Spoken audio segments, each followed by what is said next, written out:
Okay, magandang araw sa inyo lahat. Ako po si Brother Resty Domingo. Ang pag-uusapan po natin ngayon ay The Three Crosses of Calvary. Okay. Ah, kung first time nyo lang manood dito sa channel ko, huwag niyo pong kalimutan na mag-subscribe kayo and click yung bell, no, yung notification bell. Okay? Maraming salamat. Okay. The Three Crosses of Calvary.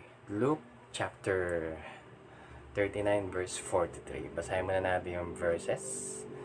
Lucas kapitulo 23 versikulo 39 hanggang 43, no? 43. Sa English, I'm using King James Version of the Bible. Okay? The Three Crosses of Calvary. Sabi sa Luke chapter 23 verse 39, and one of the malefactors which were hanged railed on him, saying, If thou be Christ, save thyself and us. Verse 40, but the other answering rebuked him, saying, Dost not thou fear God, seeing thou art in the same condemnation? Kasunod, verse 41, and we indeed justly, for we receive the due reward of our deeds. But this man hath done nothing amiss. And he said unto Jesus, Lord, remember me when thou comest into thy kingdom. Verse 43, and Jesus said unto him, Verily I say unto thee, today thou shalt with me in paradise. Okay. Kasunod na ito, yung nasa kabilang side. The title is The Three Crosses of Calvary, and then yung aking outline ito, The Three Crosses of Calvary, Luke 23 verse 39 to 43. Tatlo lang yan. The cross of the unbelief and unrepentant heart.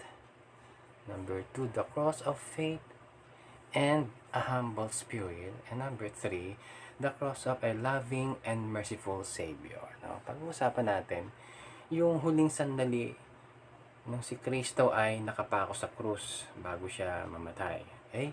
Dito sa tatlong cross na to, merong tatlong personality, no? Tatlong characters na kung saan pag-uusapan natin ngayon. Yung isa, yung isang tao na hindi nananampalataya, na walang pagsisisi. Diba? Yung isang cross dyan. Either dyan sa kaliwa o kanan yung dalawang cross na dyan na maliit. Okay? Tapos yung sa pangalawa, yung sumampalataya sa kanya na merong humble spirit, mapagkumbabang spirito, mapagkumbabang puso. And number 3 cross is the cross none other than of our Lord and Savior Jesus Christ, ng ating Panginoon Kristo, yung nasa gitna, yung malaking krus na yan. Okay? So, pag-usapan natin unang number 1, the cross of the unbelief and unrepentant heart. Okay? Ano ba yung sinabi niya doon? Ito yung sinabi niya, the three crosses of Calvary. Ito yung sinabi sa verse 39. If thou be Christ, save thyself and us. Okay? Ito yung sinabi nung unang magnanakaw or pusakal. Ibig sabihin, itong taong to, marami itong nagawang kasalanan. Pumatay ng tao, nag-robbery, at iba pa. No? Na siya ay kasamang napako ni Kristo dun sa krus ng Kalbaryo. Okay? Kung ikaw ang Kristo, iligtas mo yung sarili mo, pati kami iligtas mo. Naniniwala siya na dun sa kasabihan na to see is to believe. Wala siyang pananampalataya. Kinakailangan niya ng prueba. Kung kaya sinabi niya kay Kristo, ikaw muna, iligtas mo sa sarili mo. Kapag kaya mo iligtas sa sarili mo, pati kami iligtas mo. Wala siyang pananampalataya. Wala siyang repentant heart. Okay? So, ganun kasimple lang yun, yung number 1. Okay? Number 2, yung isang krus. Ito yun, nandito. Okay. Ito yung sinabi, medyo mahaba yung sinabi ng isa. Sabi niya, no? Siguro magkaibigan itong dalawang to na nakapako sa krus. Bali, Sinagot niya yung isa. Tagalogin ko na lang kasi binasa natin kanina ito ng English. No? Sa Tagalog, ito sa verse 40. Hindi ka ba natatakot sa Diyos? Nakita mo na pare-parehas tayong nahihirapan dito sa verse 41. At tayo ay karapat-dapat lang na maparusahan dahil sa ating mga ginawang mga kasalanan. Yan sa verse 41. And then, sa verse 42, sabi niya, subalit siya, tinuro niya si Kristo. Tinignan niya wala siyang nagawang mali. Wala siyang nagawang kasalanan. At siya ay nagsabi kay Jesus, Panginoon, alalahanin mo ko sa iyong kaharian. Okay? Ano makikita natin dito sa ikalawang krus? Sa persona ng taong nakapako dyan sa krus na yan. Siya ay may takot sa Diyos. Yan ang sabi sa verse 40, di ba? Sabi niya, hindi ka ba natatakot sa Diyos? Meron siyang takot sa Diyos. Meron siyang respeto sa Diyos. At inaamin niya na siya ay isang makasalanan. Kung kaya tinatanggap niya, di ba sa verse 41, na yung nangyayari sa kanyang yung kaparusahan ay karapat-dapat lang dahil sa kanyang maraming ginawang kasalanan. Okay? Tapos tumawag siya kay Kristo. Nakita niya itong si Kristo walang kasalanan.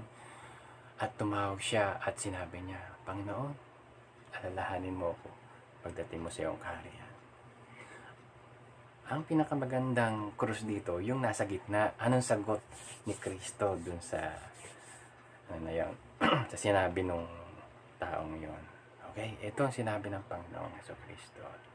The three crosses of Calvary. Luke 23 verse 39 to 43 and verse 43. And Jesus said unto him, sinabi ni Kristo sa kanya, ngayon din, ngayong araw na ito, ipagsasama kita sa paraiso.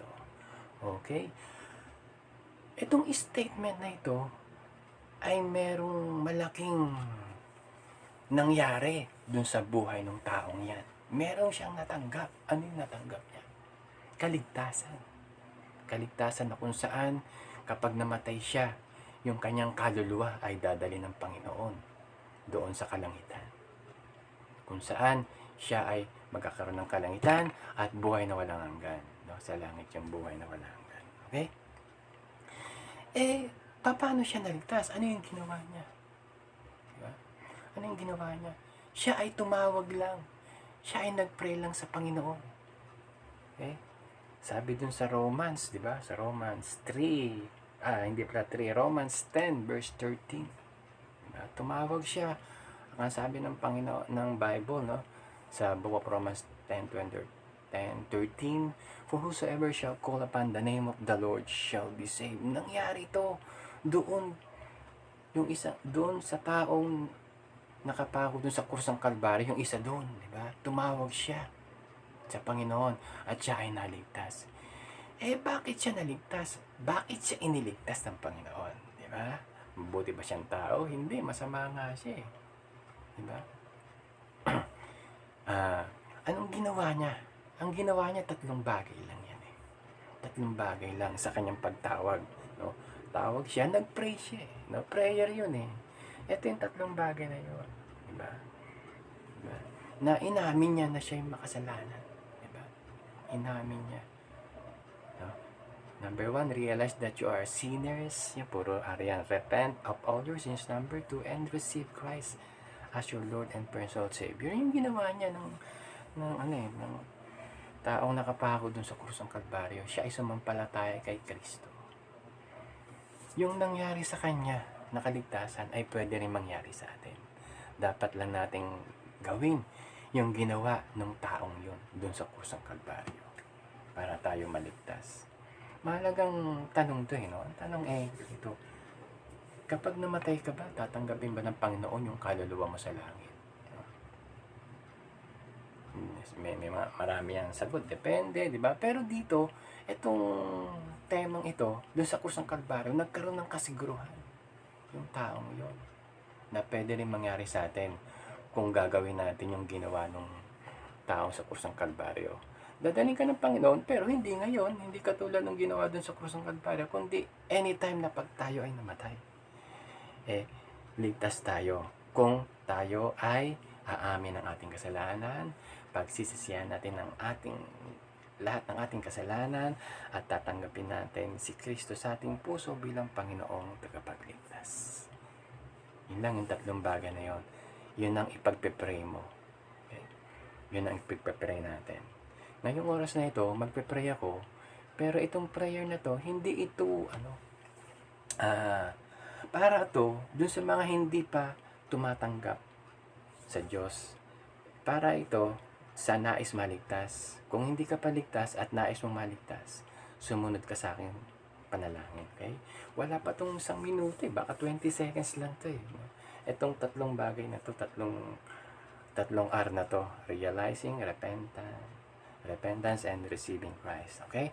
Panalangin tayo. Okay? Sundan mo yung panalangin ko.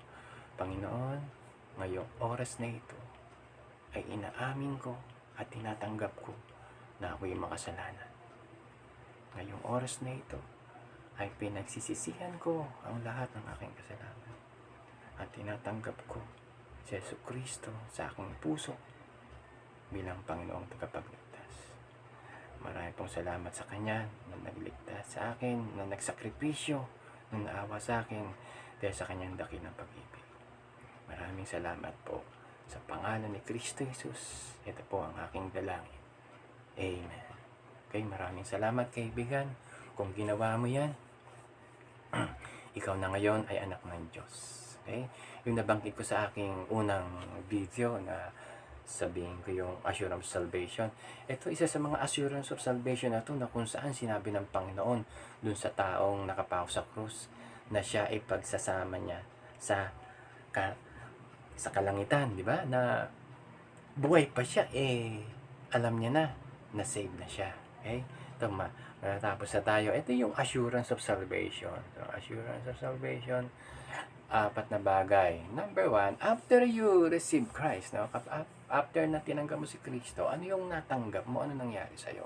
Number 1, you are now saved. Naging anak ka ng Diyos, sabi sa John 1:12. No? Hindi ko na masyadong yung mga verses, siguro sa susunod na na assurance of salvation na topic natin doon kung papaliwanag na ibi. Okay?